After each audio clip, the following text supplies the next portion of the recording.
Hello students, good morning. Hope you all are fine. So आज हम start करते हैं हमारा अकाउंट्स इलस्ट्रेशन नंबर 22। इसके एडजस्टमेंट थोड़े से डिफरेंस है, सो देखना अच्छी तरीके से। यहाँ पे रिगार्डिंग अकाउंट्स मैंने बनाया है, revaluation accounts, partners capital account, cash account and balance sheet. So देखते हैं क्या है इसमें नया। सबसे पहले मैं सम पढ़ रहा हूँ। So P Q and R are partners in a firm sharing profit and loss in equal. Balance sheet of the firm as on 31st March 2016 was under. So P Q and R partners हैं, उनका ratio है equal, यानी कि 1:1:1। This is a old ratio. चलिए देखते हैं क्या बोला है बैलेंस शीट में। सबसे पहले कैपिटल दिया है, उसके बाद जनरल रिजर्व दिया है, इन्वेस्टमेंट फ्लक्चुएशन फंड भी दिया है, क्रेडिटर्स भी दिए हैं। एसेट साइड है trademark, land building, X limited share, stock, debtors, bad debt reserve, cash, profit and loss account. चलिए आगे देखते हैं। तो R retired on 31st March 2016। R retired हो रहा है। Following terms were decided at the time of retirement. First, goodwill is to be valued at 3 times the average profit of last 5 years. So यहाँ पे हमको goodwill find करनी पड़ेगी, क्योंकि 5 year का जो प्रॉफिट है उसका एवरेज प्रॉफिट फाइंड करना पड़ेगा, और उसका 3 टाइम्स है तो मल्टीप्लाई 3 करना पड़ेगा। चलिए जब एवरेज प्रॉफिट आएगा तब देखेंगे। Value of land and building is 15,000, so land building पे tick mark. Market value of X limited share is 1200, तो X limited share and investment fluctuation fund पे टिक मार्क, क्योंकि हमने जो शेयर में इन्वेस्ट किया है पैसा, तो it's a one type of investment ही बोला जाएगा। All debtors are good, so debtors पे the provision of ₹2000 for outstanding salaries to be made, सो इसको वही रहने दो। Last 4 year profit of the firm was as under, so 4 year का प्रॉफिट यहाँ पे दिया है, वो देखते हैं बाद में। Number 7, share of R will be gain by P, यानी कि आर का शेयर किसको मिल रहा है? पी को। तो पी को ऑलरेडी 1 मिल रहा था और 1 यानी कि 2 हुआ। So new share is a 2:1, right. तो पूरा गेन किसको हो रहा है? पी को। And last adjustment, amount due to R is to be paid in cash, which is brought by P and Q in a such way, यानी कि R को जो अमाउंट देनी है वो कैश में हम पेमेंट करेंगे, और वो पैसा कौन लाएगा? P and Q। कैसे लाएंगे? तो in a such way as to make their capital in proposed net to their new profit and loss sharing ratio. तो उस तरीके से लाएंगे कि भाई उनकी जो कैपिटल है, बाकी बचती है वो कैपिटल उनके न्यू रेशियो के हिसाब से रहे, उस तरीके से लाएंगे। यानी कि हमको यहाँ पे तीनों की कैपिटल लिखनी पड़ेगी। इसके पहले के सम में हमने दोनों की कैपिटल लिखी थी, यहाँ पे तीनों की लिखनी पड़ेगी। सो कोई बात नहीं है, हम सम स्टार्ट कर रहे हैं। चलिए देखते हैं क्या होता है। सो सबसे पहले दिया है कैपिटल, तो कैपिटल लिखेंगे कैपिटल अकाउंट्स में, opening balance and amount is 9,000, 6,000 and 6,000। उसके बाद जनरल रिजर्व, तो पार्टनर्स के बीच में शेयर होता है ओल्ड रेशियो में, यानी कि इक्वल रेशियो में। 1200 को इक्वल रेशियो में हम शेयर करेंगे, 400, 400, 400। फिर इन्वेस्टमेंट फ्लक्चुएशन फंड दिया है, तो उसके लिए सबसे पहले हमको इन्वेस्टमेंट वाला देखना पड़ेगा, यानी कि एक्स लिमिटेड शेयर।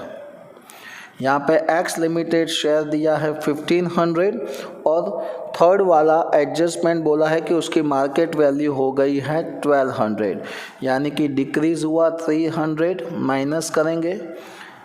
यहाँ पे जो भी शेयर में जो भी अमाउंट माइनस हुई वो अमाउंट हम इन्वेस्टमेंट फ्लक्चुएशन फंड में से माइनस करेंगे। तो हमारे पास इन्वेस्टमेंट फ्लक्चुएशन फंड है 360, उसमें से ये 300 माइनस करो तो बचा 60, तो 60 रुपीज़ हम पार्टनर्स के बीच में शेयर करेंगे। इक्वल रेशियो में, यानी कि 20-20-20। नेक्स्ट क्रेडिटर्स दिया है तो वो बैलेंस शीट में लिखा जाएगा 4600। उसके बाद है ट्रेडमार्क एसेट साइड, तो ट्रेडमार्क लिखेंगे no adjustments, so full amount बाहर लिखेंगे। लैंड बिल्डिंग 10,000 एडजस्टमेंट है, सो इनर में लिखेंगे। फिर एक्स लिमिटेड शेयर वो तो हमने लिख दिया था। उसके बाद है स्टॉक 3000 नो एडजस्टमेंट, सो बाहर लिखेंगे। फिर डेटर्स 3000 इनर में लिखेंगे, माइनस BDR वो नहीं लिखेंगे अभी। कैश एंड बैंक तो उसका हमने अकाउंट्स बनाया है, तो अकाउंट्स में लिखेंगे opening balance and amount is 1500। उसके बाद दिया है प्रॉफिट एंड लॉस, तो पार्टनर्स के बीच में क्या होता है, शेयर। 3000 को हम शेयर करेंगे इक्वल रेशियो में 1000 1000 1000। सो ये था हमारा बैलेंस शीट। अब हम देखेंगे एडजस्टमेंट। तो एडजस्टमेंट में फर्स्ट है goodwill is to be valuated 3 times of average profit of last 5 year profit. तो अब देखो यहाँ पे 6 वाले एडजस्टमेंट में प्रॉफिट दिया है, यहाँ पे ईयर है, प्रॉफिट एंड लॉस दिया है। ईयर कौन सा है, 2011-12, 2012-13, 2013-14, 2014-15 and profit is 6000, 2000, 3000 and 2000।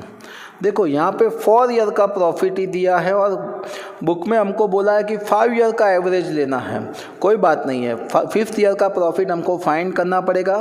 तो यहाँ पे देखो लास्ट ईयर है 2014-15।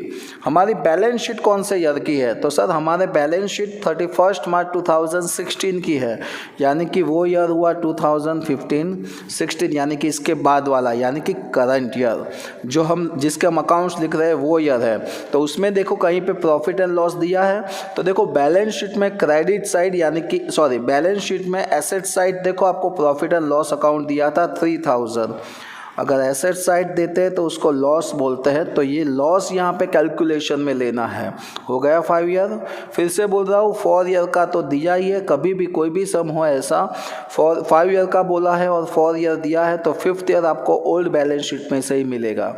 या फिर 3 ईयर दिए हैं और 4 ईयर का फाइंड करना है, तो 4th ईयर आपको वही बैलेंस शीट में से ही मिलेगा। प्रॉफिट होगा तो प्लस करना है एंड लॉस होगा तो माइनस करना है। यहाँ पे लॉस है इसीलिए माइनस किया। 6 + 2 8, 8 + 3 11, 11 + 2 13, 13 - 3 तो आया 10,000। अब average profit is equal to total profit divide by total year. So 10,000 divide by 5 is equal to 2000 average profit मिला। हमको चाहिए goodwill. So goodwill is equal to average profit into 3 times यानी कि 3, 2000 इंटू 3 यानी कि 6000। हमको गुडविल मिल गई। अब आर की गुडविल फाइंड करेंगे हम। R's goodwill is equal to 6000 into उसका शेयर है 1/3, ये रहा। सो 6000 को 1/3 के हिसाब से 2000 आर को मिलेगा।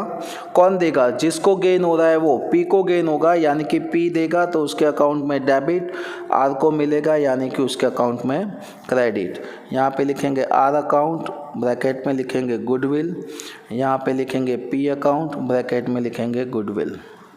So this is a goodwill adjustment. Is that clear? Next, value of land and building is 15,000, तो प्लस इंक्रीज हुआ, 10 था 15 हो गया, 5000 इंक्रीज हुआ तो प्लस करेंगे।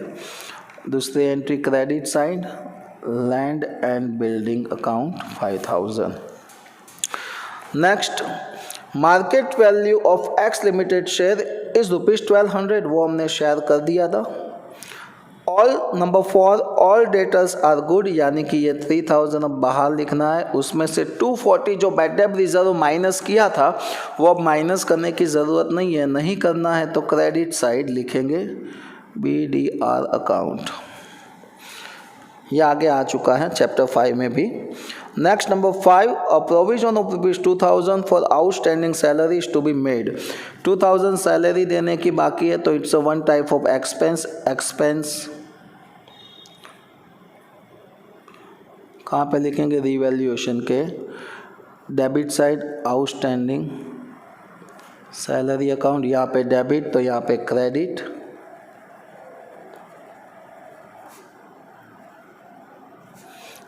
बैलेंस शीट में क्रेडिट साइड 2000, रिवैल्यूएशन के डेबिट साइड।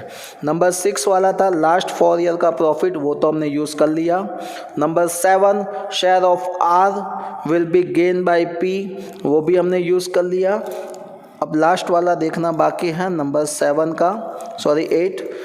तो amount due to R is to be paid in cash, तो उसके लिए पहले हमको इसका टोटल लगाना पड़ेगा। 5240, उसमें से 2000 माइनस करेंगे तो 3240 profit P, Q and R तीनों के बीच में हम शेयर करेंगे। तीनों के बीच में अगर हम शेयर करते हैं इक्वल रेशियो में तो 1080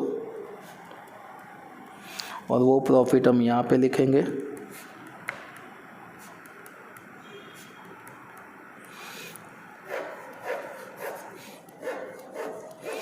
अब देखो यहाँ पे लिखूंगा P, Q एंड R, तीनों की कैपिटल मेरे को चाहिए। तो सबसे पहले R को पेमेंट करना है, तो R का जो रिटायर्ड हो रहा है उसका total 6000 plus 400 plus 20 plus 2000 plus 1080, so total amount is 9500। उसमें से 1000 माइनस करेंगे तो उसको कितना देना पड़ेगा? 8500। यहाँ पे लिखेंगे कैश अकाउंट, यहाँ पे डेबिट हुआ तो कैश में हम करेंगे क्रेडिट R अकाउंट, यानी कि R को कितना कैश दिया? 8500। यहाँ पे कैलकुलेशन में हम लेंगे क्योंकि उसकी कैपिटल को भी हमको कैलकुलेशन में लेना है, क्योंकि P एंड Q उसका पेमेंट कर रहे हैं उसकी वजह से। सो नाउ अब रफ कैलकुलेशन करेंगे इसका P एंड Q का। 9400 यानी कि 9420, 10500 में से 3000 माइनस करेंगे तो 7500। अब Q की बात करते हैं तो 6000 प्लस 400 यानी कि 6420, 7500 इसमें ऐड करेंगे तो 7500 होगा। उसमें 1000 माइनस करेंगे तो 6500। ये तीनों की कैपिटल मिल गई। अब इसका हम टोटल लगाएंगे तो 22500। इतनी कैश की ज़रूरत है और वो भी P एंड Q अपने रेशियो के हिसाब से रखेंगे। 22500 इंटू 2/3, 1/3 न्यू रेशियो के हिसाब से शेयर करेंगे तो आएगा 15000 एंड 7500। फिर से बोल रहा हूँ, तीनों की कैपिटल को प्लस किया और ये न्यू रेशियो में रखना था, यानी कि न्यू रेशियो में इसको कन्वर्ट कर दिया। सो यहाँ पे आएगा 15000 एंड 7500 और लिखेंगे बैलेंस कैरी फॉरवर्ड और वो लिखेंगे कैपिटल यहाँ पे P, Q 15000, 7500, 22500। अब रिमेनिंग अमाउंट का क्या करना है? तो यहाँ पे बोला ही है the capital proportionate to their new profit and loss sharing ratio, यानी कि रिमेनिंग अमाउंट है वो कैश में लाएंगे या तो लेके जाएंगे। चलिए अब हम टोटल लगाते हैं तो P का डेबिट साइड का ज़्यादा हो रहा है 18000 में से 10 इसका टोटल हो रहा है 10500, वो माइनस करेंगे। सो रिमेनिंग अमाउंट इज 7500, वो उतना कैश लाएगा। सो लिखेंगे cash account 7500 P's account. Clear? चलिए अब हम बात करते हैं इसकी, तो यहाँ पे 8500 हो रहा है और यहाँ पे 7500 हो रहा है, तो डेबिट साइड का ज़्यादा है, उसमें से 7500 ये माइनस करेंगे तो रिमेनिंग 1000, ये 1000 रहेगा क्यू, तो क्यूज अकाउंट। अब हम इसका टोटल करेंगे, 9 + 1 10,000, 10,000 में से 8500 गया तो 1500, बैलेंस कैरी फॉरवर्ड, और वो हम यहाँ पे ट्रांसफ़र करेंगे कैश अकाउंट 1500।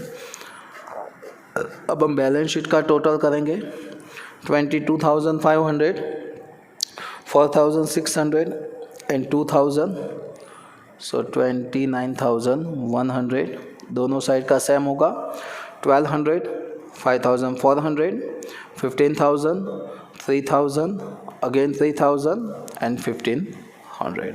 सो इसमें नया क्या था, तो नया एक तो ये प्रॉफिट था, प्रॉफिट हमने लिखा और उसका टोटल किया, एवरेज प्रॉफिट फाइंड किया, एवरेज प्रॉफिट के हिसाब से गुडविल फाइंड की और जिसको गुडविल देनी थी वो फाइंड की। सेकंड वाला कि आर को जो भी कैपिटल देना था, कैश उसको देना था, उसकी कैपिटल कैश में देनी थी, वो पी एंड क्यू लाएंगे, तो P and Q and R तीनों का टोटल किया और उसको न्यू रेशियो में शेयर करने के लिए बोला था, इसीलिए उसको न्यू रेशियो में हमने शेयर किया। सो ये था आज का sum. Illustration number 22। Next lecture में मिलेंगे इलस्ट्रेशन नंबर 23 में। ड्यू टू कोरोना 30% कोर्स आपका कट हुआ है। 30% कोर्स के हिसाब से चैप्टर 6 की हम बात करेंगे, तो उसमें अब ये 23 वाला लास्ट वाला सम होगा, क्योंकि उसके बाद वाले सम बोर्ड में आने वाले नहीं हैं। तो हम टेम्पररी बेस पे 23 वाला सम करके ये चैप्टर यहाँ पे फिनिश करेंगे और पार्ट 1 फिनिश हो जाएगा और उसके बाद हम पार्ट 2 स्टार्ट करेंगे, बराबर है। और अगर आपको इसके बाद वाले सम भी देखने हैं तो दिवाली के बाद वैसे भी स्कूल स्टार्ट हो रही है, तो आप जब भी स्कूल में आओगे तब वो हम सॉल्व करवा देंगे, सो डोंट वरी। और मेरे को टाइम मिलेगा बाद में तो मैं उसके भी लेक्चर्स बना के यूट्यूब पे अपलोड कर दूंगा। तो आज के लिए बस इतना ही रखते हैं। जय हिंद, जय भारत।